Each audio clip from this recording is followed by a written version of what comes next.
Yeah. All right, welcome to the podcast. We got Nick Grant. Yes, sir. In the pod, and then we got his boy Andrew Mccann. Yes, sir. Top rookie, so we're going to get into that in a little bit. But thanks for coming up, man. Yeah, appreciate you having me here. Damien, too. And Dollar Dame, sorry. What's well, up? I was going to get to Dollar Dame, but Yeah, we're going to get him in there, man. he's been here, but introducing the new guys. Let's go. Damien's an OG. We'll get into Damien's story. Yeah. But let me ask you guys this. How long do you think Damien's been selling security? At Vivint? Just in general. I'd say let's go with 11 years.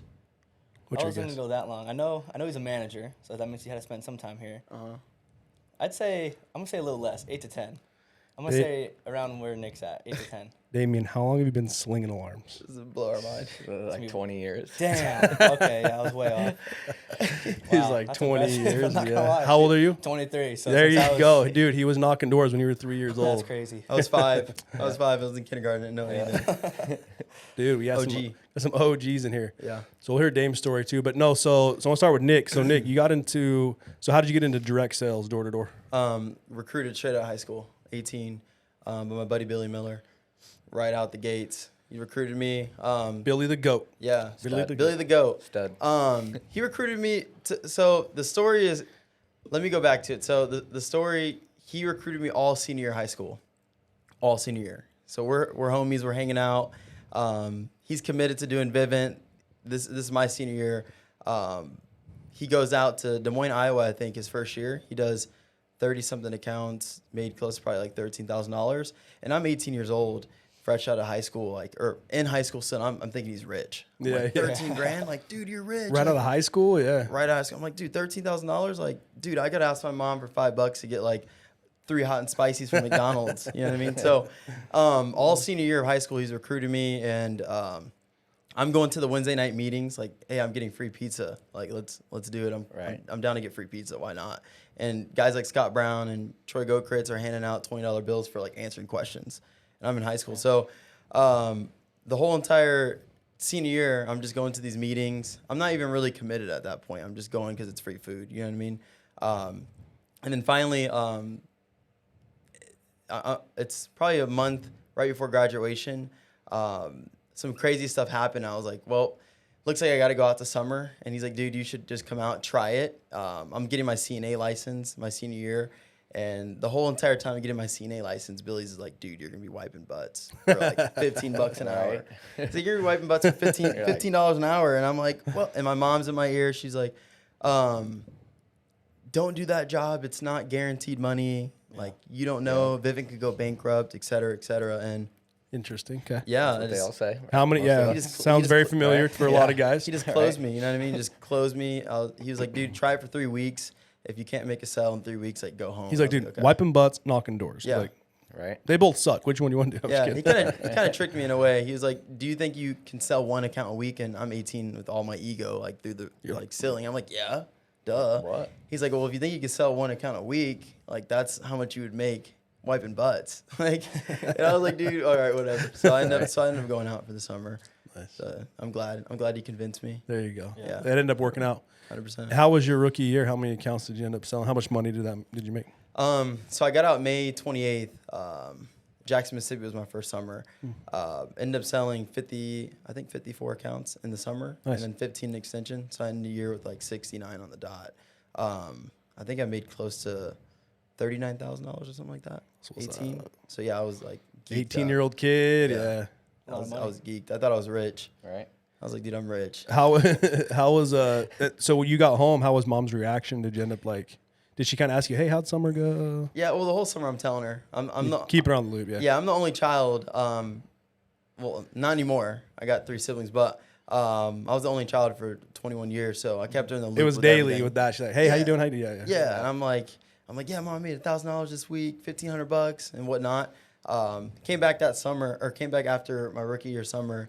I think we had the Vegas trip. I think I might have met you around that Vegas trip when I was 18. I was a young buck, but I saw the management side of things and I really wanted to do it. So I came back after the Vegas trip, right after my first rookie year ended.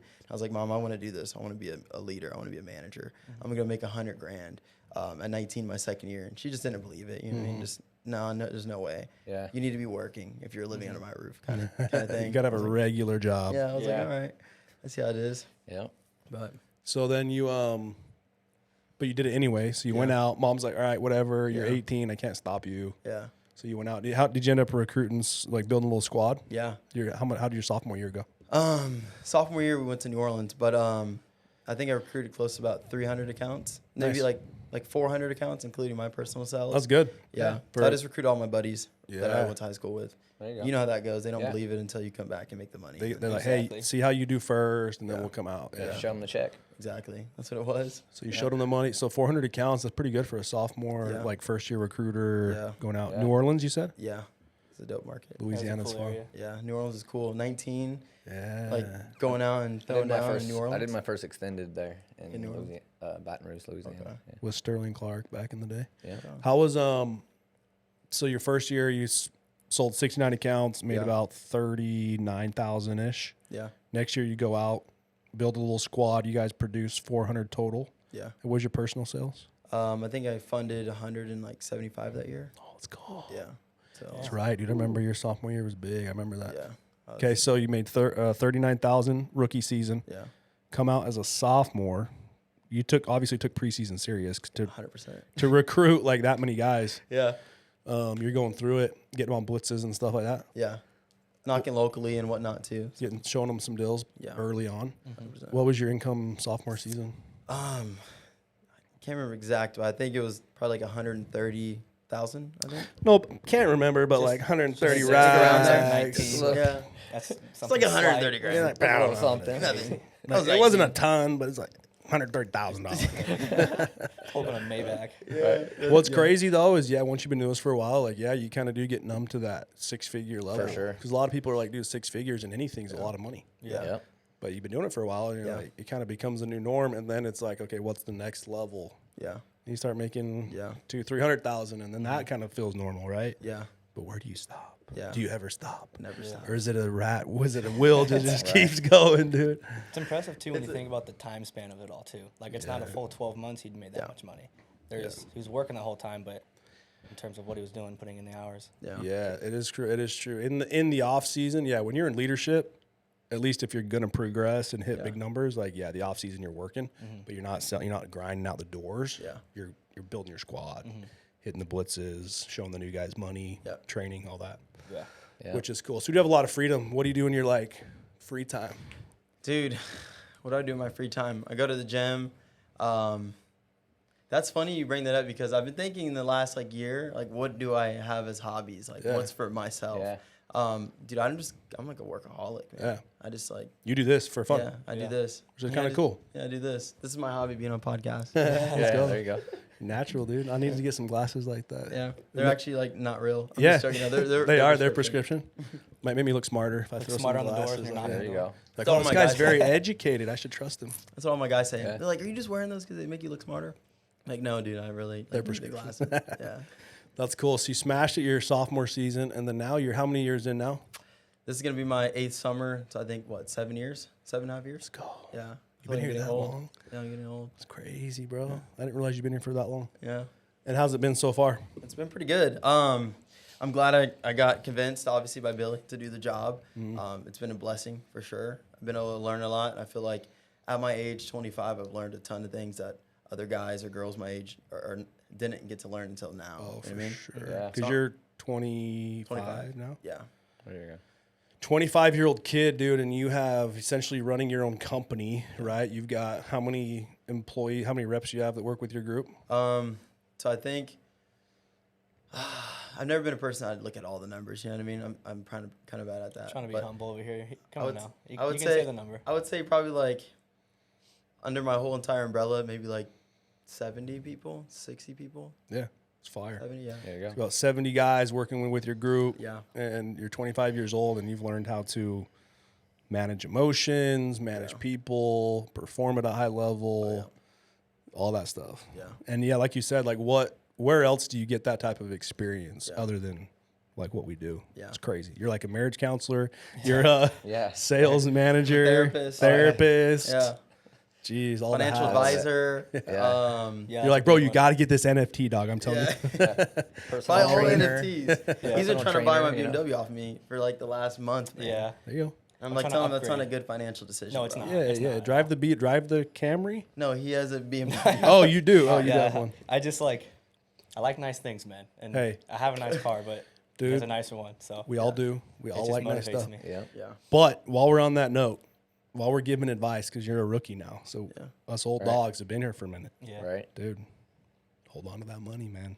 No, I know. Yeah. Hold on to that Stack money. it. Invest it. Mm-hmm. Go broke, Yeah. and then it's gonna make you keep working. Because so many guys, That's very true. dude. I went out my rookie season.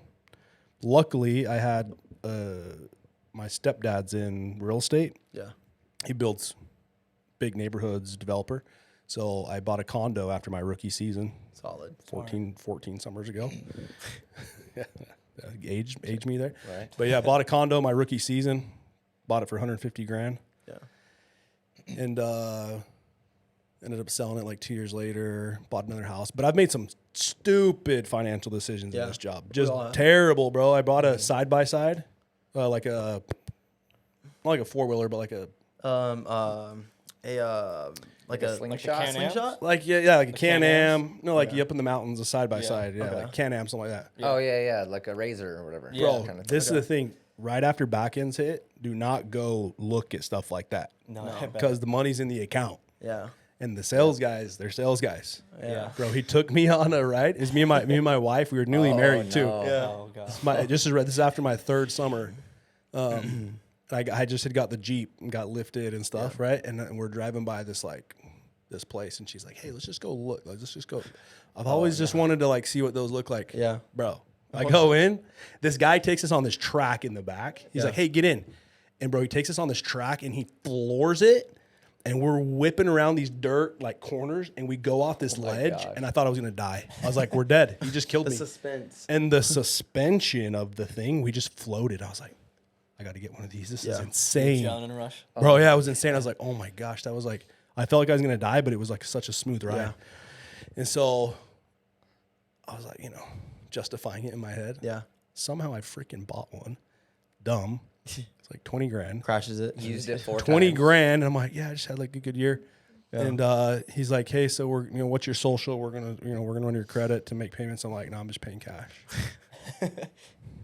Citizens or Fortiva? And I think I'm like, Right. yeah, dude, like I just had a big year. Like, yeah, dude, I'm paying cash. I'll make that back. I was like 25, I was like, yeah, I just pay cash for this. And Yeah. I'm like, yeah, I'm a stud. Dude, Yeah. that was so stupid. Like paying cash Yeah. for a depreciating asset. yeah. And it's like a summer toy. What do I do in the summers? I'm freaking working. Yeah. Grinding. Right. It'd make more sense if it was like a snowmobile. Yeah. Yeah. Oh no. That Yeah. At least a I little mean, more I sense. guess yeah. A Utah, little yeah, bit because more. you're Utah, during the off snow. season, it's winter. Okay. In the summer, yeah, and I can't use it in the winter because Trent there's likes snow. Trent likes toys. Dude, Yeah. yeah, A dude, snowmobile would have been better. I've been through it, dude. So dumb idea. Yeah. And I used it 3 times, sold it like 2 years later for like 10 grand, and it lost so much money. Oh, yeah. Anyway. So don't do that. Yeah. Things are shiny. They're going to attract you. Yeah. Don't buy them. Yeah. Invest it, go broke, and then keep working. Keep going. Yeah. I wish I would have been buying houses when I was Yeah, like, dude. Yeah, making the me money I'm too. making. I'm like, dude, like hindsight's 2020. I'm like, Yeah. It is hard. And it's hard because I think at a young age, you do, like, there's stuff you've always wanted. yeah. And then when you actually have the money in the bank account to get it, it's like, it's hard not to. Oh, yeah. It's not hard not to just go, like, treat yourself. Like, that's kind of how we justify it. It's Yeah. like, I worked hard. I deserve it. Yeah. But no, you deserve to like set yourself up financially. You Yeah. deserve to build some passive income. You Oh, yeah. deserve your future wife and kids deserve Exactly. to have some investments, right? So Yeah. we need to help these younger guys not make the same mistakes. Yeah, we made. 100%. Did you do any like crazy back end buys? That's what we'll call this episode. Back end buys. Back and buys. I don't think I've ever made like any like $20,000 like purchases. You know what I mean? The most expensive thing I've purchased is my house recently, but that's like where I live. Yeah. I bought a BMW, or I leased my BMW for 3 years. That was probably the most expensive thing. I've never really been into like That's motorcycles or like Yeah. four-wheelers. I've never really been into that stuff. I've always like fashion and like shoes, and so I guess if you want to accumulate all that together, If probably do you spend- feel like that's what you splurge on? yeah, definitely your splurge. fashion. Some swag. Traveling, like I like traveling and staying in nice hotels and whatnot. That's cool. Airbnbs, that kind of stuff. But yeah, I've never really been into like the motorcycles, dirt bikes, or even cars. Really, Yeah, I bought yeah. my car as like a recruiting tool. You know Yeah. what I mean? So Yeah. That's cool. So yeah, you're more like the. So what's the most expensive pair of shoes you got? Oh gosh. It's a bad question. Which pair? I'd say probably like $2,000. Oh, let's go. Yeah. Okay. That's good. That's good. What are they? I got a couple pairs of them. The Travis Scotts, Yeah, I knew the you were gonna lows. say those. You got a couple of them. I got the Ben and Jerry Dunks, Nike Dunks. Okay. Yeah, I bought those like just, Fire. At the home opener, this man came with a Randomly. Supreme jacket. Okay. Like- so he's fashion. yeah. I Nice love shoes. clothes. I love Fashionista. fashion. There you go. Now, love do you that. like it because of the style? Do you like it because of how it makes you feel, or do you like it because of the quality? Like, what attracts you to that? All stuff? of it. All Like you I think love. quality is so important, the style, and then obviously if you look good, you feel good. You know what I mean? Yeah. So A little confidence boost. yeah, 100%. Yeah, that's I've always loved fashion.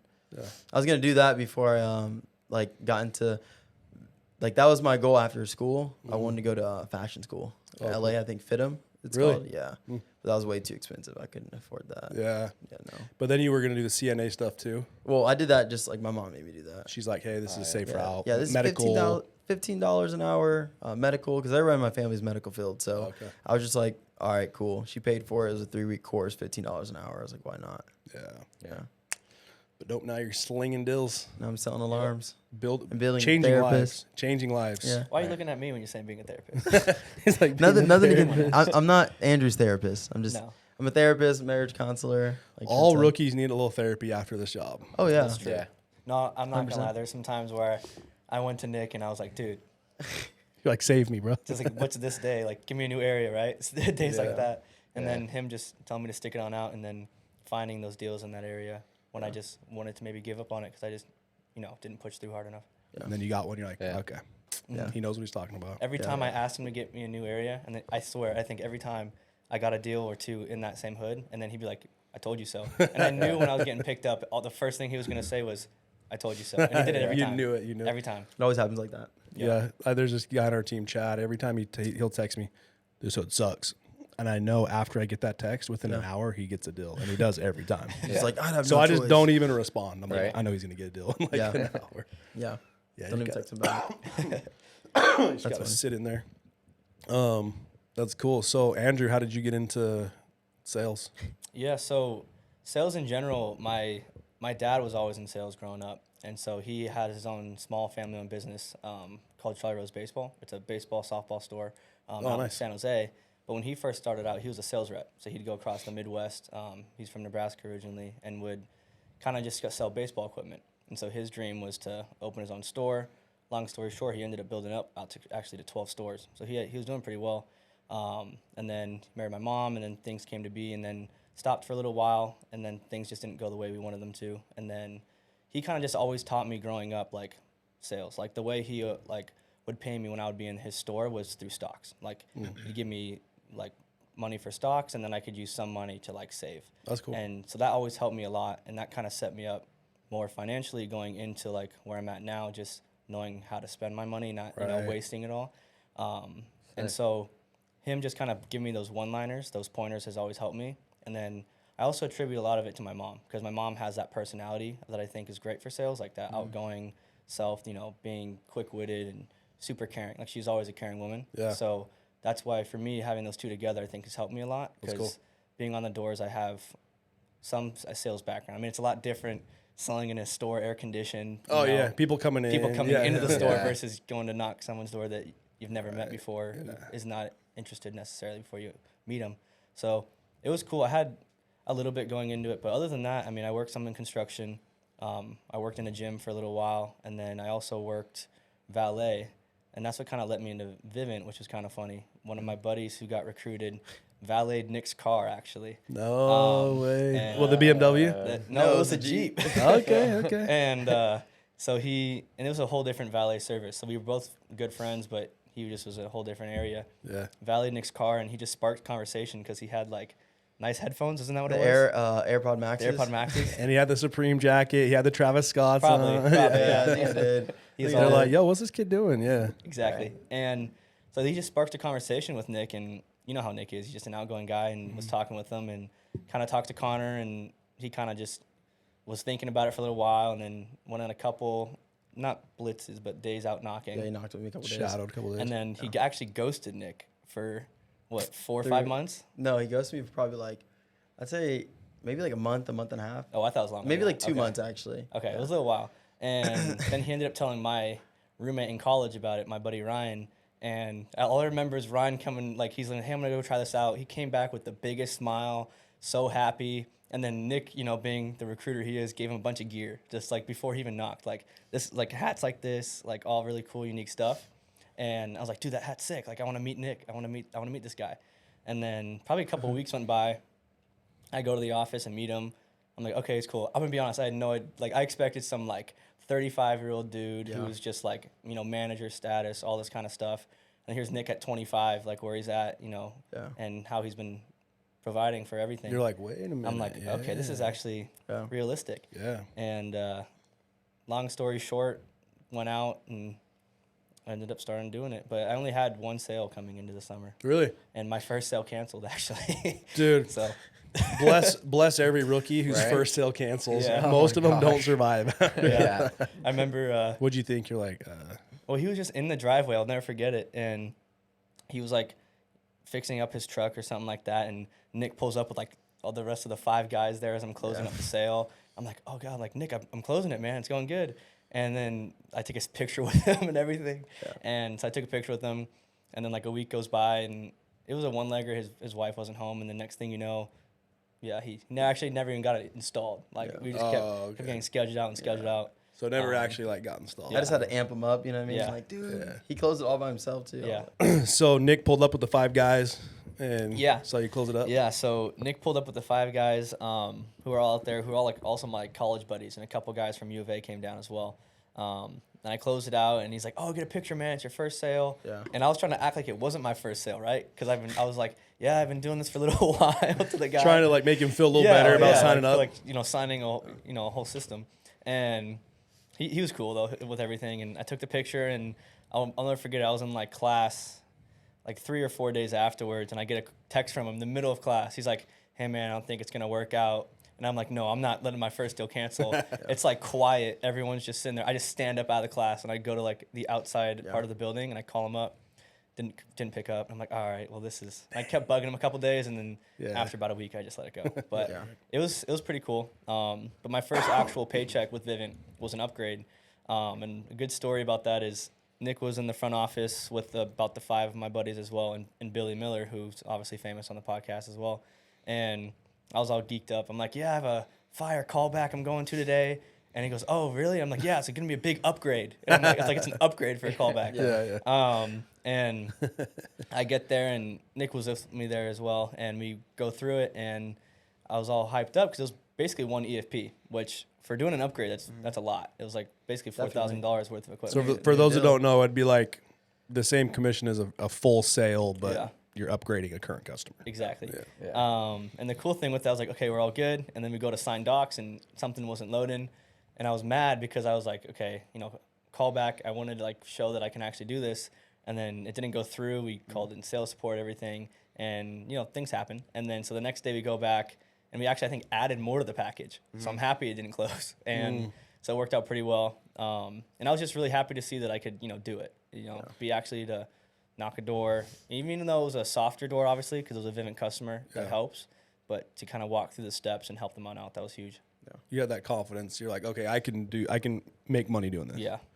I'm glad they started letting us do upgrades. More for that exact reason. Yeah, that's why they 100%. started doing upgrades. Yeah. That's one big thing I've been pushing in the last 2 years, like for the rookies to do upgrades, because the percentage of like rookies having success is huge because of the ones doing upgrades. And the upgrades have been way smoother in the last 2 years. Way smoother. And I think that's what separates, I think, Vivint from these other companies that you can't go around and upgrade the current customers. I think that's huge with Vivint, especially with the rookies, especially in this situation.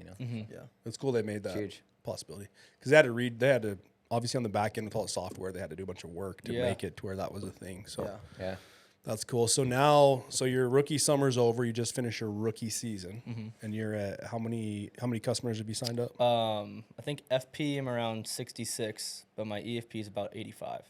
So about 85 full sales. Yeah. And how much commission are you at right now? So right now I'm about 60 grand, which is cool because if you go over the last 4 months, it's about 15 grand a month, which is crazy because I was doing the year before I came into Vivint, I was working construction. And I was making about $22 an hour. Okay. Working 40 hours a week, Monday through Friday.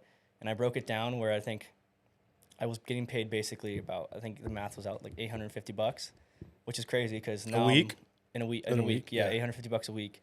And I had 2 deals this week that were both over 1.8 EFP, and I got $1,300 in each deal. Jeez. So it's just crazy to put in perspective. Yeah. Like, one deal is literally a whole works week of another job working a 9 to 5, and that's what, you know, a lot of people have a stigma on door to door, and I did too coming into it. I'm like, door to door, like, how are you gonna make money doing this? Yeah. And then you kind of start seeing it, and obviously seeing Nick and his success and other top guys as well. I'm like, dang, this is like a real thing that you can actually succeed in. They call it America's best kept secret. Yeah. Because a lot of people don't know about it. Or our parents and grandparents, because 20, 30 years ago, if people were selling something door to door, what was it? Like magazines, Vacuums. Vacuums. Vacuums. I think vacuums are still surviving somehow. Tupperware. Tupperware, like Oh, that's kitchen knives crazy. too, I didn't right? know that. encyclopedias. Yeah. Oh yeah.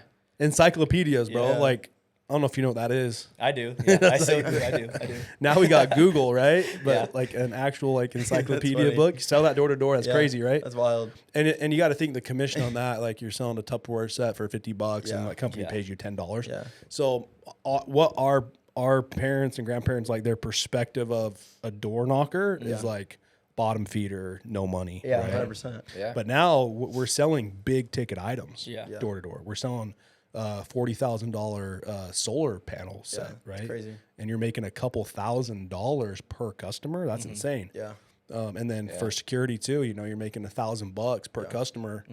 And if you think about it, you go knock on 10 people's doors, and one of them's been looking into the product. And as long as you're personable, respectable, you can connect well with people, you can speak clearly. Yep. You can sign them up. Yeah. Facts. And how did you feel after you realized, holy cow, I just made $1,000, which would have taken me 40 hours of construction to make that? Because I remember when I first felt that. I don't know if you remember. Yeah. I remember when I first had that feeling, like, holy crap. Yeah. Like the money's real. I was like, I think we all do that. What you did, you kind of you equivalated the commission to time. Yeah. You're like, I just saved so much time because I made $1,000 in a couple hours instead of 40 hours. And then your wheels start spinning. You're like, okay, how far can I take this? Yeah. I wish I realized it sooner. Like, I think I took it for granted a little bit at first because I think I was about a month in. I was about a month into Vivint, and I didn't realize how well I was actually doing because I'm going to be honest, I didn't know how to use Insider at all. So I couldn't check, like, rankings and everything. Yeah. You're just going. Exactly. And then Nick showed me how to do it one day, and I realized I was, like, top 10. And I was like, oh, top 10's, like, that's pretty good. And then I was scrolling, and I realized how many rookies there were. And I was like, dang, I'm actually, like, succeeding at this. Like, I have a chance to actually, you know, make some money. And then I think later that week too, when I got one of my first checks, because it's nice. Nick does it where he has like a bigger back end and more up front. And obviously being a rookie, I was like, no, I want it the normal way. I want more up front and then a smaller back end. Yeah. And it was pretty cool though, because when I did the math to, you know, break it down, I was like, dang, like this is a lot more money. Even this is just up front. This doesn't even include the back end check. So it was pretty cool to see how I was doing and the money I was getting for the work I was putting in as well. It's awesome. That's super cool. You do less up front or more up front? I do less. Yeah. So the last 3 years, and obviously like 1X or whatever it is, I've dropped down to that up front. 1X? Yeah. That's dope. Yeah. I just smart. feel like I don't need Did the you get that cash. from Brock? Yeah. I know he did that one year. Yeah, I got he that did from like Brock. Nero. He's like no up front. Yeah, I got that from Brock. Yeah. Yeah, as soon as he told me that, I was like, dude, you're right. And then it takes like the commission out of the job. It's more like I'm selling to like be a top dog. Get You know what I mean? You're like focused Yeah. more on the numbers and not Yeah. like what your paycheck's gonna be on Friday. Exactly. I just want to go out and dominate. That's it. awesome. The accounts start turning into like just a number for me. Like, oh, it's just a number. Hey, So for everybody watching, that's a savage move. Because most guys are doing what? I want more up front. exactly. I want more complaining. up front. I got bills to pay. Yeah. But my man's asking for less up front Yeah. on the back end. That's big Yeah. time. That's big Yeah. time. So you get a bigger back end, right? Yeah. So you're just like, hey, keep all my money, pay me in one big check at the end of the Exactly. year. But in order for you to get to that point, obviously you've been good with your money. Exactly. You don't have to, you got enough money stashed away where you don't need the upfront money anymore, and you can do that. Yeah. So it's good. It's good. It's like almost like a savings account. You know what I mean? Mm-hmm. Yeah. And I try to tell rookies that are selling at a high level to do that too. Just because rookies, your first year, like, dude, my first year doing Vivint, I put a freaking chain on layaway in the middle of the mall. I was selling like 4 or 5 a week, and like it's just stupid. Right. You know what I mean? Yeah. Like I paid for a $1,400 chain for like 4 weeks until I can actually have it. But it's just smarter to do that just because you don't need the cash up front. You're selling enough accounts during the week that pays your overhead. So Dude, you've come a long way. Tell me about that time where you like had a hard time paying gas money to one of the drivers.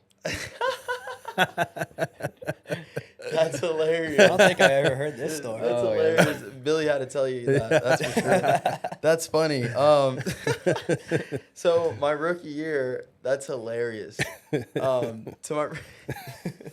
We got him, Billy. So my rookie year. So obviously I'm in high school, right? I graduate. You're 18. I'm 18. I go out to summer. I get like $800 of graduation money.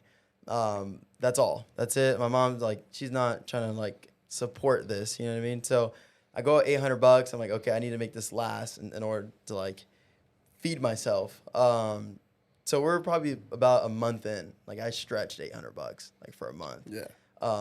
I mean, eating no food on Saturdays besides like a Lucky Charms, like Cereal granola bar. Yeah, that's it, and a banana and a bottle of water. But it's Saturday. We're driving out to Vicksburg, Mississippi, to knock.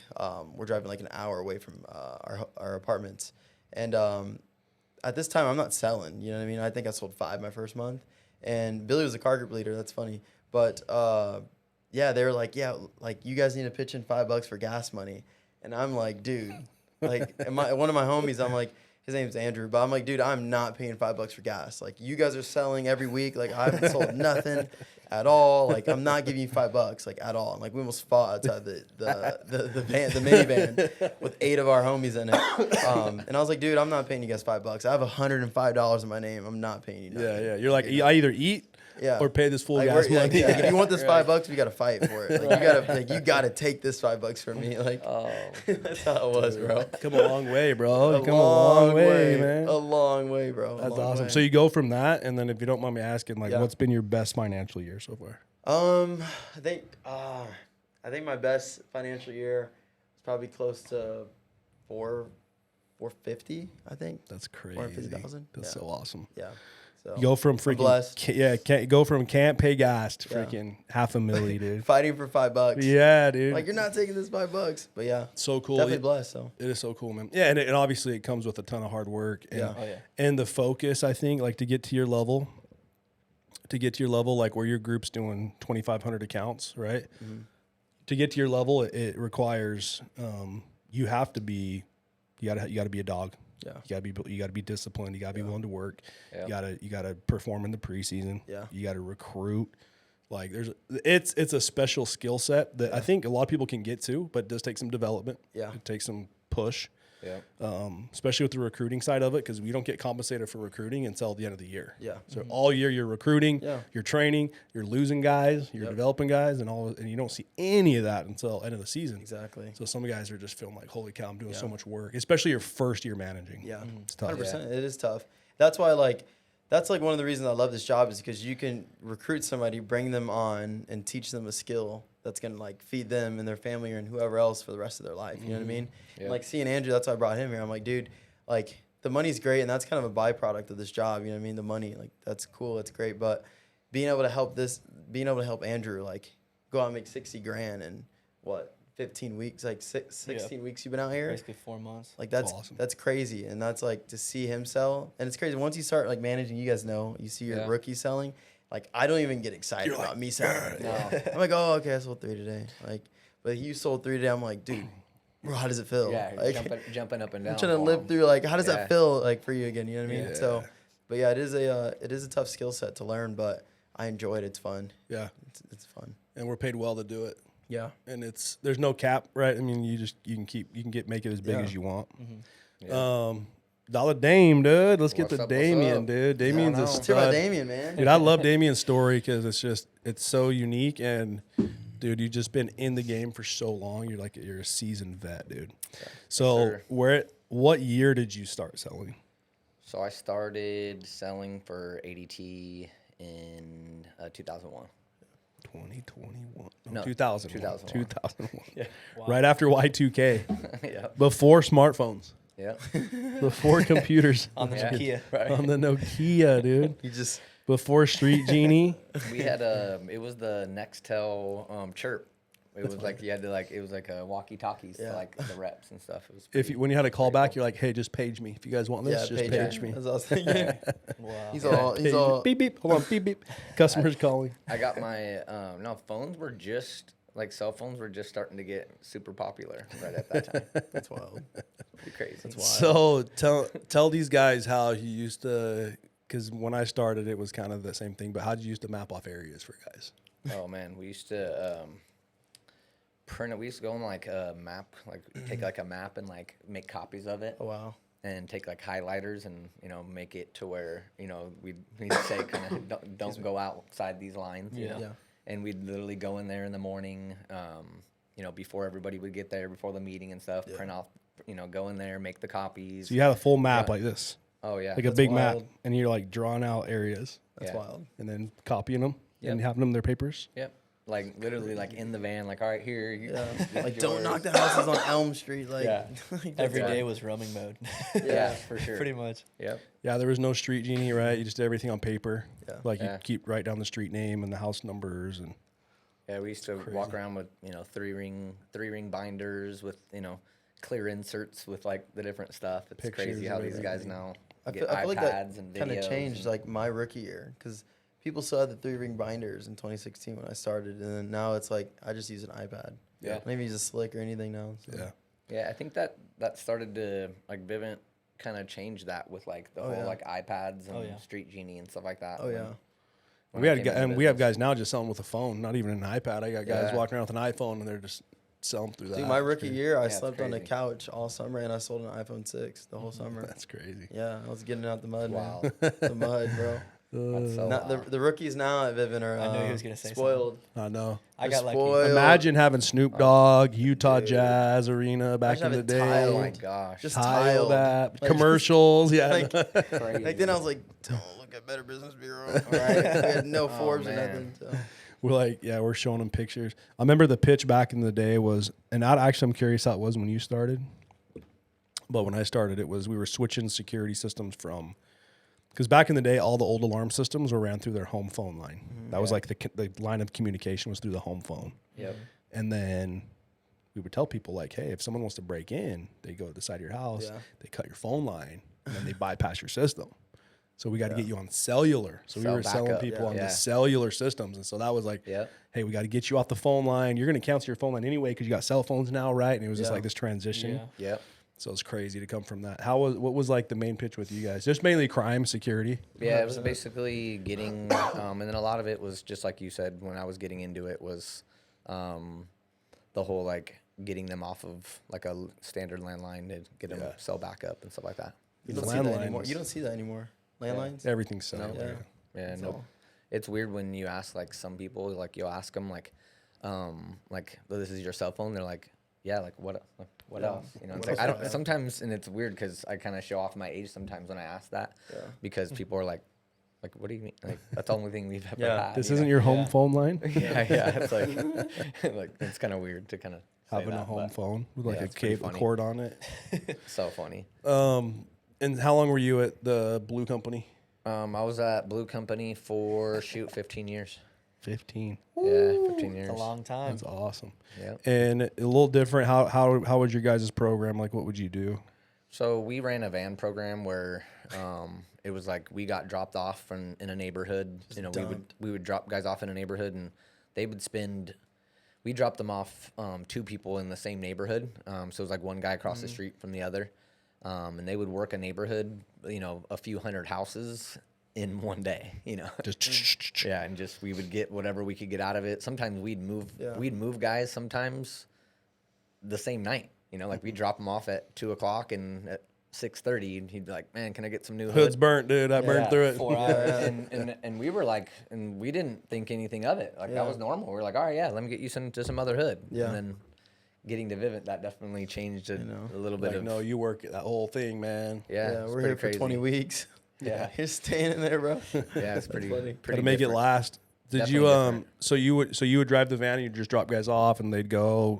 And then Yeah, would you so- come and help? Would you go close the deals or would you? Yeah, so like we'd basically It was have the OG setter closer program. Yeah, so we would we would basically train them, like obviously the pitch. We teach them how to do their whole presentation and how to close it. But their first, like maybe some guys would come off and right away they'd get in and they would sell. The dogs would come in right away and they were selling. Just you hand them a pitch book and a shirt and they were smacking. So. But yeah, we would close you. But most of the time, like when we had like a guy that hadn't done door to door, just kind of maybe a little bit more shy than a different guy, we would go in and close their first 2, 3, sometimes 4 deals, and then once they saw it a few times, and then we'd practice their their presentation, and by that time they were closing on their own pretty much. Get dialed in. Yeah. Before you got into direct sales, what were you doing? Oh, shoot! I had a big promising career at Papa John's, man. Let's go. Pizza. I love Papa John's, honestly. Yeah, I was a delivery driver there, which it was actually a good job or a cool job at the time because I was working with all my high school buddies, so it was like, and then some of the girls that like I went to high school with, they were working like answering the phone, so it was like a kind of like an extended hangout after work, cool. and we got paid, so it was pretty cool. Slinging pizzas with the dudes. Yeah, so that was. How long did you do that? So I was working. I did Papa John's for about a little bit over a year, I think, about a year and a half. And then how'd you introduce to sales? So I got introduced from a buddy from high school. This guy Brad. He had met a guy, or actually his sister had met a guy, or his sister, his boyfriend was teching for ADT, and he had said something to Brad like, "Hey man, these guys are making a ton of money, making $400 or $500 in a day." And Brad, as soon as he started hearing that, he started doing it, and I kept going to like hang out, like where, I kind of have a mutual friend's house, with, a lot of the guys that we went to high school with, and it ended up being to where I kept hearing Brad saying, "Hey, I made $200 yesterday, I made $400 yesterday, I made $500, and then, so it wasn't very long that I was like, hey, let me go check out what Brad's doing, so I ended up. That sounds better than Papa John's. Yeah, absolutely. So I ended up trying it out, and I sold a deal my first day and made like $400 my first day. It's a wrap. And I literally called my boss and was like, "Hey, do I have to put in a 2-week notice or can I quit now?" So it was. I actually struggled. Right after that, I wrote a deal right away, but then I struggled for maybe a week or so, but then. I knew I had it, so it was like, and my buddies around me were all selling, so I was like, I just got to switch up some stuff and figure it out, So yeah. Get trained properly. Yeah. That's solid. Did you, Andrew? I know you did an upgrade. How long did it take you to really kind of start picking it up? I'm gonna be honest. I don't think I even picked it up before I even got out to summer. Because I got recruited in March, and we got out in. He got recruited the day before the home opener. Pretty much, Oh, yeah. shoot. Oh, okay. Did you go to the home opener? Do you want to know how Nick sold me? I'm gonna be honest. Yeah. No, we got to hear the real deets. So this is how I got closed on Vivint. Nick basically was like, "Hey, come by to the office real fast. We're going to like our home opener." He explained what that was to us, and he sat down with me and my buddy Ryan, and he goes like, "Hey guys, come out to this home opener." It's like, there's a couple of you guys there. yeah, there was a couple of us, and it was like, okay, it's Friday, Saturday, and I had an essay due on Friday, and me being myself in college, I didn't even start it yet, and it's Thursday, or like Wednesday night, and he's like, "Come on by," and I was like, "Nah, like we can't do it," and Ryan had to work that day too, and so we just weren't able to do it, and he's like, "Come on, try it out. I think it'll be worth it. Like you're gonna love what it is to see, so you can actually see what Vivint really is." Yeah. Like, "No, I can't do it," and then money started talking, and then he goes, "If you go, I'll pay for your flight, I'll pay for your stay, I'll pay for your food out there." And then I was like, "Okay, that all sounds good. And I'll give you $400. And I was like, it was like splitting. So it was like $200 a piece. Or it's like, no, each, $400 each. Yeah. And I was like, It's like 4 of them. it was like 4 of us. And I was like, me and Ryan looked at each other and were like, can you call off of work tomorrow? Like, do you have to go? And I was like, I'll figure it out my essay. Like, I'll figure it out. And we ended up just packing like a bag overnight. We went, and for anyone who knows or has been to a home opener, like, that's Vivint to a T. Like, the home opener is sweet. You see that, you're like, dude, when we leaving? wrap. Exactly. Yeah, when we leaving? I walk in, everyone's like in a good mood. There's like these cool spots where you can take pictures. Like the atmosphere is sick. And I didn't know Vivint enough at the time to know like the arena was Vivint Oh, yeah, Arena. yeah. So I'm showing up in yeah. Utah and I see Vivint. I'm like, oh, this is legit. Like this is cool.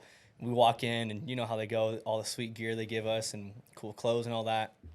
And we go through the whole home opener. Some great leaders spoke. Met the new CEO and everything like that. That was really cool.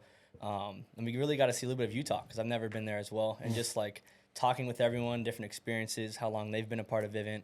And they're like, oh, how long have you been with Vivint? I'm like, oh, like technically today. It's like my first day. Right. Newbie. I haven't even had like really a sale. I don't think I had a sale at that point. No, you haven't even knocked at that I didn't point. even knock, yeah. And I just saw how cool it was.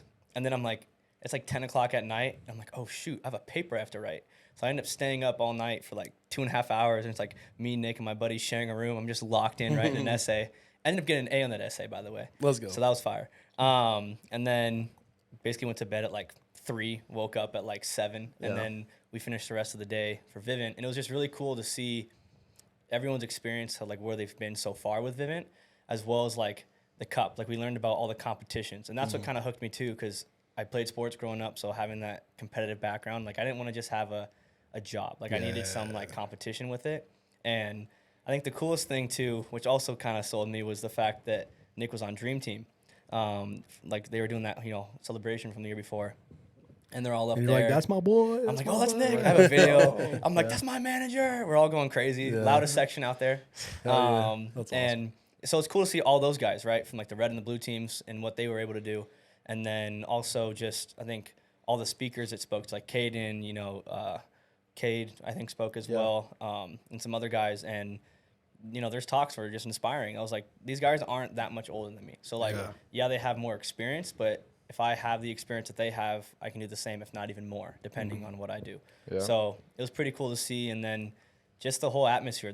I'm big on that. Like, my high school had a good culture. My college had a great culture. So, and Vivint has the best culture I've seen with any company. So that's been what's kind of, stuck for the most at that time. So you saw that, you're like, let's go. Oh, yeah. Went out, and then once you got out there in the field, you're like, ooh, boy. Oh, yeah. It was a culture shock. This is a little crazy. You're like, all those guys do this? It's Yeah. crazy. I think, because the weird thing was, I think I knocked for a solid 2 to 3 weeks before I had a deal. Like, I wasn't knocking consistently 6 days a week, so it was probably like 3 to 4 days. But still, like, I remember when I got my first house, I'm like, closed. Like, it's closed. It's done. Didn't close them. And I was like, oh, shoot. And then my first actual like customer was a truck driver, and I've helped a lot of families that are truck drivers just because of the long distance, and that's been huge. So that was pretty cool getting that done, and then that was pretty much my only sale going in to Vivint. So Definitely natural talent. Yeah.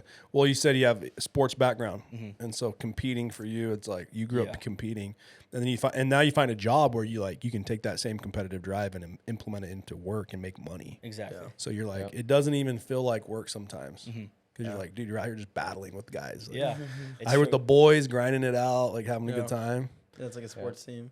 I remember my rookie season, like after my rookie season was over, and I was like, dude, what? I just made that much money, like walking around with a binder and like talking to people is like, yeah, it was super cool. But so rookie season, what was the hardest thing for you so far, your rookie? Because we're at the end of the summer now. We're kind of wrapping it up.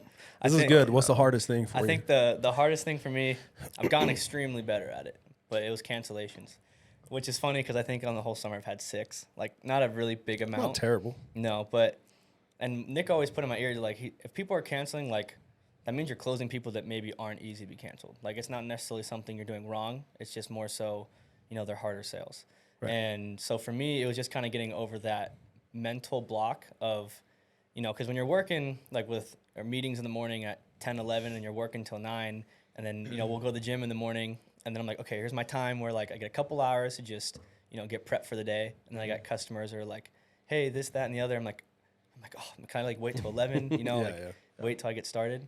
And like 6 cancels isn't really that bad at all, but it's more so just the fact of not every sale is going to be, closed and stayed that way. It's getting used to like the hard stuff. Comes with it. Yeah, exactly. Comes with it. Sure. And if you're a good salesman, then you are going to push some people over to the edge of closing to get it. And yeah, sometimes they're going to cancel. Yeah. You know? It's the guys that have 0 cancellations. Yeah. And because they sold 10 accounts all summer. Yeah. Because they only Yeah. sold the laydowns. Yeah. When you're selling 200, yeah, you're going to have 20 cancels because Yeah, you're good at getting people past that edge. Yeah. So, yeah, that's awesome. So, hardest thing for you to kind of mentally get over was some cancellations. Yeah, I mean, other than that, just, you know, the doors, like knocking a door and someone being just like mad just for knocking their door. And sometimes, like at first I'm like, geez, like you don't know me, bro. you don't know me, man. I'm like, a good guy. Yeah, I'm nice. And I'll even like do what Kai does sometimes and be like overly nice. So when they're doing that, like all mad, I'm like, oh, hey, man, no, I don't mean to bother you, man. Like, what's going on? And he'll just go in on me. And I'm like, all right, well, hey, it's not for you. Have a great rest of your day. Yeah, see ya. And then they'll look at you kind of like, why are you being nice to me? I'm being mean to you. Yeah, you yeah. know? It's the best way to handle it. Exactly. Kill them with kindness, you know. Exactly. Kill them with But kindness. I will say, you know, different areas respond differently as well. Like knocking Florida had a little bit more of that just because they get knocked year round by everything. And Weather's good all year. exactly. But overall, I think it's just, you know, everything's going to be hard no matter what you do. So it's just choose your hard. You know, knocking doors is one of those things where, yeah, it's not easy, but that's why you get paid the way you get paid. And if you can, you know, push through that, and people look at it like, oh, you get dropped off at like 1 or 2, you got to be out here till 9. I'm like, if you're actually selling and you're like knocking the doors consistently, some of these times I'm like no, I don't go down. Like I don't want the sun to go down. Like I have more in me, and kind of is just like pushing past that and, you know, knocking a little bit later. Because there's sometimes too where I had like 8 doors in a row at like 8:30 of like just people that were like, why are you knocking? It's dinner time. It's being late. And I'll stop at like 8:30 sometimes because of that at the beginning of the summer. Now more recently, like there's one day we spot knocked together, and it was like one last door. It's like, okay, try it. And we got in there at like 8:50. We're there for a little while. So it kind of enclosed them. So it was more so just getting used to the hours, pushing past like the times of wanting to give up, and just knowing that, hey, you're in a competition with yourself just as much as you are with the rest of Vivint. Yeah. You're going to sell 200 accounts next year. Just so you know. He's a dog. Just so you He's a know, dog. bro. That's my goal. You got the mindset. For sure. Nick, I was going to ask you, so if you could, like, we got some guys probably watching that have been doing selling for a while. Yeah. You've had multiple years over 200 accounts. What do you feel like if you could say, if you're talking to a guy that's consistently selling between 100, 150, if you could pick maybe 1 or 2 key things to help get a guy past that 200 level, what would you say? Kind of, there's so many things, but I think the 2 most important things, in my opinion, is getting a deal early throughout the day and creating urgency. And that's what I kind of train my guys on in the meeting. Every single day I talk about it. We need to leave this meeting with urgency. Like, urgency creates everything. Because you get a lot of people that move, they go to the gas station, they want to go to another gas station after going to one because they got to pee now. You know what I mean? So 3 gas stations later, it's like, oh, dude. And if you're in my car group, it's like that. Like, I get irritated. I'm like, dude, like, do you really got to take a shit right now? Do you really have to go to the bathroom right now? It's the guy right when you're about to drop. Like, you pull into his neighborhood, he's like, oh, bro, I got to go to the bathroom. Yeah. I'm like, dude, you could have told me. Like, you planned that, my guy. Yeah, you definitely planned that. Yeah. So I would say the things that help the most from selling 200, 250 accounts, is just create urgency, getting you to sell early throughout the day, because that creates momentum, you know what I mean? And then just the confidence, you know what I mean? Knowing you're going to go out there and sell. Because I think a lot of guys do this job and I hope I'm going to sell 3 today, or I hope I'm going to sell 1 today. And so instead of hoping, just changing it to like, I know I'm going to do it. So urgency, Yeah. which breaks down to like time management, right? Yeah. Because I feel like, and maybe I'm wrong, but at the end of the day, we all have the same number of hours to work. So you look at guys like you, guys like Caden Ingram, some of these guys that are consistently writing 3 a day. How do you get to where you can pitch that many people in a day? Yeah. Close that many people in a day, find that many people interested, right? Yeah. On a consistent basis. And so, number 1, urgency. Like, you got to feel like, hey, we got to go. Yeah, 100%. Get on the doors. Get on the doors early. So yeah, creating urgency, not being lackadaisical, going out to area, and actually like hustling. And the biggest thing I train on at the beginning of summer for the guys to create good habits is the hours of 1 to 5 o'clock. Like, we're hunting. You know what I mean? There's a difference between a scavenger and a hunter. Like, I'm going out there to kill game. You know what I mean? And there's a lot of guys that are kind of scavenging between 1 and 5. It's hot, nobody's home, or it's all old people or whatever it is. And I knew my second year doing this job, if I want to go sell 200 accounts, I had to really create like good habits. And reading the 6-Figure Summer book like helped me a ton. Such a great book. My second year helped me a ton. I had to read it on every blitz, and I would I would try to embody every single habit that a 200 or 300 account rep had. My second year doing the job, like I remember knocking and selling 4 accounts in a day and being like, oh no, I'm not satisfied. Like telling myself like, this is nothing. Like I need one more. I need more. You know what I mean? So urgency is a big thing. The confidence of knowing you're going to go out there and sell every day. We're working from 2 to 9. There's one sell every single day out there in every community. And just knowing that it can come at 8:30, 8:45. And I've had those kind of days. And I feel like you said time management's huge. So I feel like I leave doors pretty quickly just because I don't want to waste my time with people that might not seem interested. And I remember learning something from Jeff Mendez a few years ago on one of his videos. He would always say, don't leave doors uninterested in your neighborhood. So I'll leave a house quick. Like if they're coming out like aggressive, like, hey dude, I'm sorry, I can tell I caught you at a bad time. Like, and I'll just roll off. Cause I know there's somebody else there I can wait. Like I don't have to waste my time and energy on them, like convincing them. Right. You know what I mean? So A lot of rookies try to take like someone that's at a 0 Yeah. and try to get them to a 10 when you can just spend your time. There's a bunch of 6s out there. yeah, a bunch. Just go find the 6s and get the 6s to Even 10s. the 5s. The 5s, yeah. Even like the people that are like right in the middle, like, oh, I don't care for security, but it would be cool. But I never thought about it. You know what I mean? So definitely time management, creating urgency within like yourself to get out there and hustle. Get that first deal. The momentum's huge. Yeah. It's huge. And then would you say how important is like complacency? Because if you talk about the money, if you're focused on the money, like what Andrew was saying, it's like, bro, if you're at 2 deals and it's 8 o'clock, you're like, Dutch made $1,000 today. Yeah. Maybe $1,500. Yeah. And so if you're thinking like that, it's like you got 30 more minutes, the sun's going down, you're like, I'm good, you know? Yeah. So I've actually never like, so maybe my second year I was complacent, but after my second year, I was never really like complacent. Like the money never like if I sold 3 or 4, I was never like, oh, like I'm chilling. The money's not the motivator. No, it's never been a motivator. I'm super competitive. Like I remember the first year they created Dream Team in 2018 and I got knocked out. And after that, I was like, dude, I'm making the Dream Team every Who knocked you out? Who knocked me out? Was someone in Evo or no? It was somebody in Evo. Was it? I think it was I want to say it might have been Sal Mahmoud. Oh, okay. It might have been Sal who knocked me out. And he's on my team right now. It's funny. He's on that Oh, team. is He's he? on Talking our team trash. now. I think it was him that knocked me out. But every year since 2018, I've been on the Dream Team. So I make sure that like that's my driver. That's like awesome. Yeah. competitions, like being a That's number one awesome. rep and leading from the front. You know what I mean? Like I can't be a complacent leader. If I'm complacent, then I'm never gonna be able to get guys that can sell 200 accounts. You know what I mean? Because if I'm not doing that, they're never gonna be able to learn that. You know what I mean? So Yeah, that's true. yeah. And then now, financially, what are some of your financial goals? I know you just bought a house. You told you just bought a house. Yeah, it's my first house. Excited.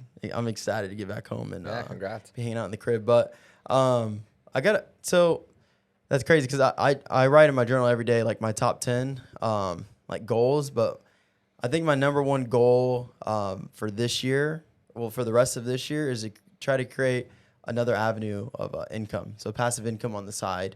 Outside of Vivint, because there's ways you can make passive income with Vivint, obviously, but I feel like I need to figure out other ways to be bringing money in to create that true like financial freedom and be able to like buy back all my time. You know what I mean? Right. So one goal, I want to create at least $100,000 of passive income in the next like 3 years outside of Vivint. So that's one of my goals, where that's kind of just coming in. And then obviously I want to buy an eightplex. Nice. Like I really want to buy an eightplex, but it's expensive in Arizona. Yeah. It's like $3 million Minimum. So it's pretty pricey. Some multifamily stuff you want to get into? Yeah. I want to get into real estate. Pretty heavy. So Brock's been teaching me about that a little bit, and Dave cool. Allred and some of those guys Yeah. helping me out. The OGs. Yeah. What about you, Andrew? What are you trying to do with your money? I know might get a little check this October. Yeah. A little back end pay. Yeah. That's always nice seeing going up every time you get a sale. Beginner check? I'm just kidding. I'm just kidding. Little check. Something like. For me, it's always been real estate. Because I think one of the first videos, I didn't really think much about, money until probably was around 14, 15. And then I kind of looked more into it like, okay, this is what I can do to make money on the side. Like I tried a bunch of stuff. Like I was looking into Amazon FBA, you know, like selling online, listening to like Manny Kochman. He's like, I'm a big car guy. So he was doing real estate, and he's got like the most insane car collection you can think of. Like, I think his car collection is like 30 million of just cars. Wow. He's got like 3 custom-made Bugattis. So pretty cool. But for me, it's always just been real estate. I think real estate's huge. Some of my family has some real estate, and so I've seen how they were able to manage it and kind of like the inside of it too. Meaning like it's not as glory as it seems. Like it's not you just buy a building and then you just get passive income. There's tenants you got to deal with. Yeah. There's other bills and stuff like that. So my big thing is probably buying a duplex, actually, and then maybe living in it like the 8 months we're back in Arizona, and then having a roommate that would be in that other side. And then when we're gone for the 4 or 5 months of summer. Don't buy the BMW.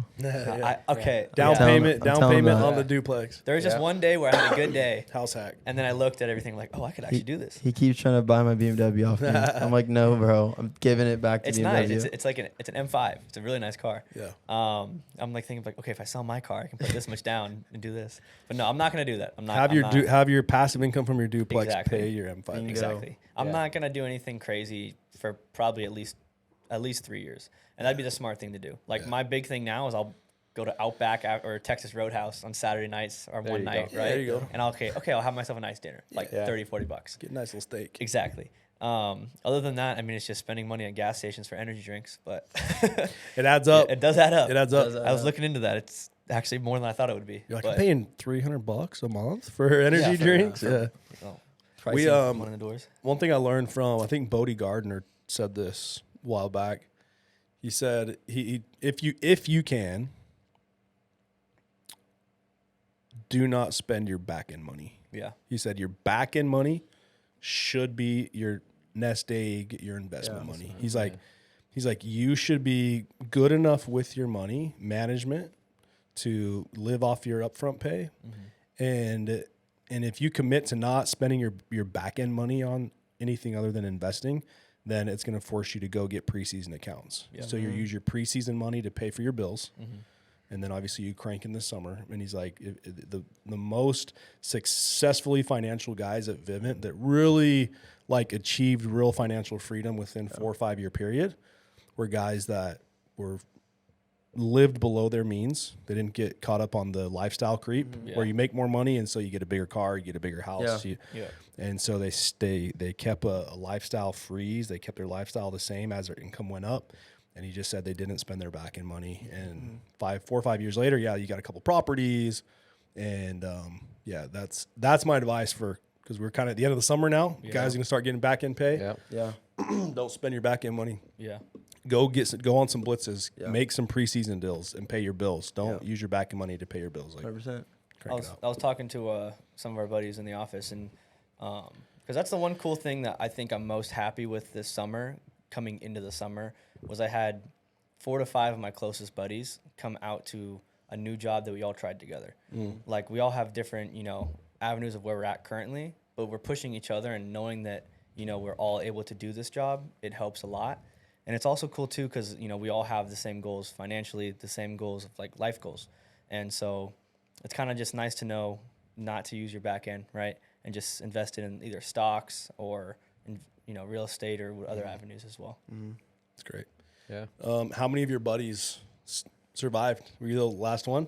They're actually all still here. Let's go. They're also, or at least our core 4 to 5 guys are still here. Yeah. That's awesome. So it's that's huge. Quick little shout out, me, Ben, Ryan, and Connor. So it's been pretty sweet, all of us that are out here. Hey, good job, boys, sticking it out. Yeah, and it's cool too because as of now, we're all planning on coming out back. Well, I'm of course coming out next year, but all of them too are as well. Yeah. So our next goal now is just build it out. Dude, the sophomore season is so much better. Like I had on our Jacksonville team, we've had 4 or 5 sophomores. They all doubled their numbers from their rookie season. Yeah, they all doubled, and we're in the same market, same neighborhoods, like same area, and they all doubled. Like because you don't have the learning curve. Yeah, you've got preseason coming up, so you can stack your preseason accounts, and then you start summer with 20, 30, 40 preseasons. Yeah. And you don't have the learning curve anymore. Like,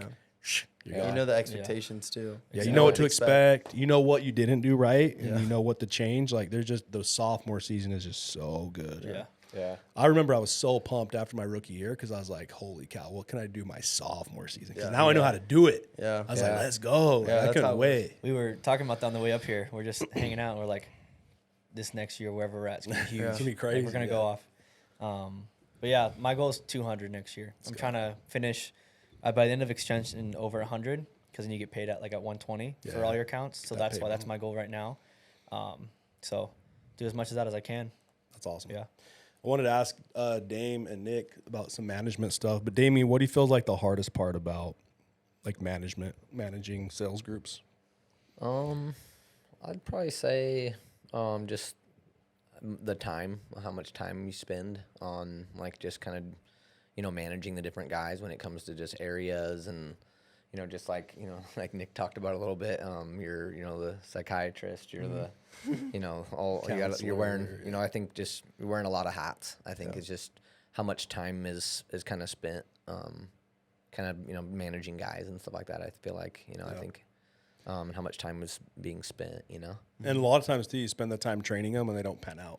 Yeah. You might spend hours training a guy and then he doesn't show up or he ends up not working out. And I think some of it a little bit is the guys that, you, just like you said, you spend a lot of time on guys training them and developing them and stuff like that. And then, they write a sale or two and then they quit. It's like, I think that can be a little bit of the stuff with management. I think is probably something to, the kind of dealing with, and then just believing in guys, I think more than they believe in themselves, and think, knowing how capable I think guys are. I think then, I've had some, dogs on my team that, have came and gone, and I feel like if they could have stuck it out and they would have just, buckled down and went, kind of pushed through the, what was hard, I think they'd be a lot, I think they'd be doing, some crazy numbers here at Vivint right now, Yeah, So. you see the potential and you're like, bro, so many guys leave at the 4 or 5 week mark. Yeah. Right before they hit that Yeah. that hump and they quit or whatever, and you're just like, bro, you were so close. You were right there. So that is hard.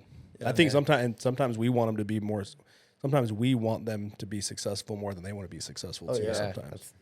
You hit it head on, saying having more belief in guys than they have in themselves. So Yeah. it's right when they're at that, they're optimistic and excited. You know what I mean? And they hit this valley of despair, and it's hard to dig out of that. Yeah. And then right after the valley of despair, it's they're excited again. Yeah. So right there, it's kind of hard to dig them out of that hole. Yeah, it helps to have some good solid vets on the team to help with that. Because we've had a couple times where we branched off teams a little too early. Yeah. And we have maybe 2 or 3 guys that sell over 100, and then 20 rookies.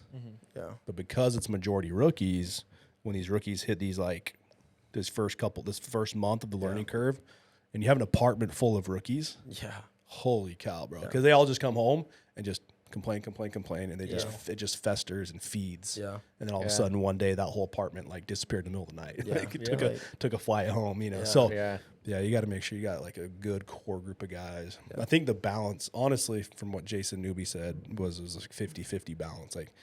Half vets and sophomores and half rookies is the optimal. Yeah. It's hard to get to that point, but because you want to branch guys off too, because you want them to go develop into leaders, and you want them to go take their teams out and grow, right? And have them have that development, not just financially, but all the other development that comes with leadership. Yeah. But you got to make sure you have the supporting cast around it too. Yeah. Yeah, you can't run a team without solid second hand man. Yeah, for sure. And I think that's kind of, I think that's what happened with me this year. I feel I have some good guys that are returning, from last year and stuff like that. But, I've lost a few really good vets that, or some pretty good vets that were selling over 100 accounts and stuff like that. So I feel like now, we're kind of building, we're building that momentum with our group right now where, we got some guys, having those, second hand guys and third hand guys are getting a lot stronger now, you know, and I feel like it's taking a little bit of time, but it's definitely progressing, with a couple of my guys also this year that returned from last year as a rookie, or have now doubled their production from last year to this year. So it's pretty cool to see that, you know. What do you think, Nick? Well, like, what's one of the hardest things for leadership? Uh, What do you run into? Like, if we're getting real, because we all run into stuff, right? Like, as a leader, any drama, any issue, any reps that are a little more difficult to deal with than other reps. So I think Andrew could probably vouch, but I run a pretty tight ship. Like, Yeah, I run a tight ship. I think when it comes to managing, I think I learned, because my manager my first year was Robbie Reeder, and good guy, stand-up dude, and he ran his team like military. You know what I mean? Right. And I've learned those skills from him 100% on how to like run a successful office, like being on time, obviously. But I'm pretty stern. I'm the guy that Brock sends like reps to that are difficult to manage. The other guys can't, and then they just fall in line. You know what I mean? But I think the toughest thing that I probably deal with is really like guys having drama with each other. And Inter-office drama. Yeah, and I'm like looking, and the hard part is managing guys. Not even hard. The difficult, I guess, the more difficult part would be managing guys that are older than me, because I'm 25. And there's guys that I've managed that are 30, 35, 29, 30. You know what I mean? So they look at me as in like, oh, you're just this young dude. You know what I mean? Yeah. You're just a young guy. So not really having that respect initially from them, and just kind of like earning their respect. Yeah. But yeah, just guys getting in like arguments. I don't really have that ever on my team, but recently I'm working with a group that people can't get along. Heads, And I'm like, dude, you guys are 32 years old. Like, I'm 25, and I'm having a conversation with you guys about like not like instigating each other. Like really, we're having this talk. You guys can't say It's in a like, don't hotel eat each room. other's You know what I mean? food. Yeah. Just don't talk to each other. We go to sleep, we wake up, we go hustle, we come back home, we sleep. That's it. And I'm like, dude, I'm really having this conversation. I'm really having this conversation. That's wild. So I feel like, I don't know, I love managing. It's fun. Yeah. It's an adventure, dude. I mean, another difficult thing, I guess, would be really just pouring, like, it doesn't stop. You know what I mean? Like, you don't have your me time in the summer. Even Sundays, you're like driving hoods and stuff. Yeah, it's like, I guess that's probably the difficult part. But overall, I feel like it's not too bad. It's just dealing with situations that kind of get annoying. Yeah, I feel like I've been always pretty, not to be like arrogant, but I feel like I've always been pretty like level-headed. And like nothing really gets you have too to be. much. Yeah, You have to be, right? Yeah. Because if you're not level-headed, your team's not. Yeah. Like if you have a manager that's like can't control his emotions and he's going up and down, and that's how your reps are going to be, and it's just it's crazy. So if you got to be solid. What about you got any guys that are just like need new area sucks? Oh man. Yeah. That's funny. I just want to get into like this is real life stuff. This is real. This is real. I want to talk about that. This is real. Because we all get into it. So this summer being in Central Florida, I drafted the market. It wasn't what I expected it. You know what I mean? So like right now I think I'm at like 170 accounts, and like this is like probably the worst I've been at in like my personal sales wise in a few years, like a while. But it was a market that I didn't expect it to be what it was. So that's kind of been tough. And my leaders kind of complaining about the area and struggling. And I get it, you know what I mean? It's something you're not used to, and they have families to support. And when you're a manager, you have a lot on your shoulders. You know what I mean? I have people like their livelihoods. So just, complaining about areas it's not good and wanting to go to different markets. And even I have guys that are like, dude, these boys in Jacksonville are selling like this many. Like what's different? Insider. And I'm like, dude, I promise you this is going to make you like a better leader. It's going to make you a better rep overall, knocking this like difficult market. So I've been battling the area thing all summer long. It's been a hard summer. Like this is probably the toughest summer I've ever managed. Selling, like ever. You know what I mean? And it's crazy because this is the hardest preseason I've ever probably worked, like personal sales wise. You put in a lot of effort in preseason. Yeah, I put a lot of effort in preseason, being in the office every single day, knocking 3 days a week from January 1st until summer started. Nice. Locally. So to not like to be where I expected, you know what I mean? To just go on like completely dominate. You expected, because of the effort you put in preseason, you expected a huge year. Yeah, a huge Hasn't year. quite panned out how you thought. Yeah, 100%. But it's kind of it's the year. This year is a reflection of the last 2 years. Because I was even debating on even doing Vivint again for like the last 2 years of my career. I'm like, I don't know if I want to do Vivint again. So the whole time I'm not recruiting in an off season. I'm not really doing much. I'm kind of being like a bum. Passive, you know what I mean? yeah. And then finally after last summer, I was like, okay, like this is what I'm doing. I'm bought back in. Like I love this job. I almost lost like my whole entire like 6-7 years worth of like effort because like I just lost like the vision. You know what I mean? But so yeah, the last 2 years or this summer, I think I'm paying for like not really busting my butt in the last 2 years in the preseason, and that's what I've talked about with like Brock. You know what I mean? So, but I'm ready. I'm ready for this offseason now. Kind of going off that though, I'm almost blessed that we got Florida as a rookie. Yeah. Just because, I mean, I knocked in Arizona, which is not necessarily easy, but it's easier. Yeah. But I still didn't have anything coming in, so I didn't know what to expect. Right. And then it's definitely like a breath of fresh air. Sorry, when like you're starting to produce. But then you're seeing like the veterans that are doing all these high numbers normally, but not in the market we're currently in, because then it kind of motivates you more. Like, okay, if you can do this out here, what can you do in a different market, right? Yeah. And so that was huge for me. But one thing I wanted to touch on too, when Nick was talking about leading, like I don't think he gets enough credit for the consistency that he brings every day. Like, no matter what he goes with, from people complaining or new areas or like what we're day-to-day stuff that he goes through. Like, if you show up late to the meeting, doesn't matter what you're going through. Like, be consistent, because consistently is what drives you in terms of sales. Like if you can't be consistent day to day, you're not going to get anywhere. So that's the one thing that I think having Nick as a leader has helped me a lot is, being in college, your day was never the same, right? You're doing one thing the next. And then even when you're working like summer jobs, it's still summer. Like it's not the same. So being out here, it's been my true first feel of like a real job day to day. So that's one of the cool things I think I learned from Nick too. Oh, thank you, dude. Yeah, So little shout out appreciate right that. there. Little Some shout love out. from the rookie. Yeah. Some love, man.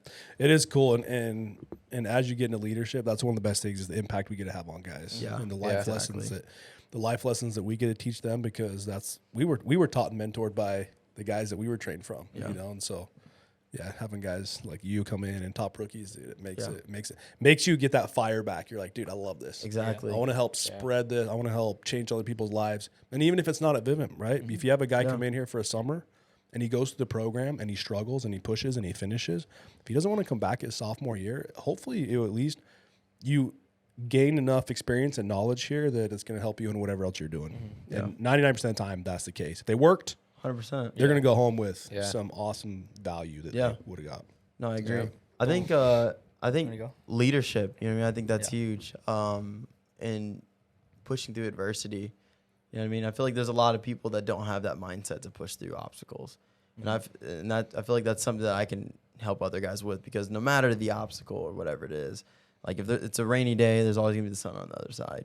And one thing I've been telling these guys all summer, like, stop looking at stuff as like happening to you. Like everything that's happening right now is happening for you. Like there's a greater purpose. You know what I mean? You're learning something in every situation. And that's what I've been like telling everybody the last almost 20 weeks straight.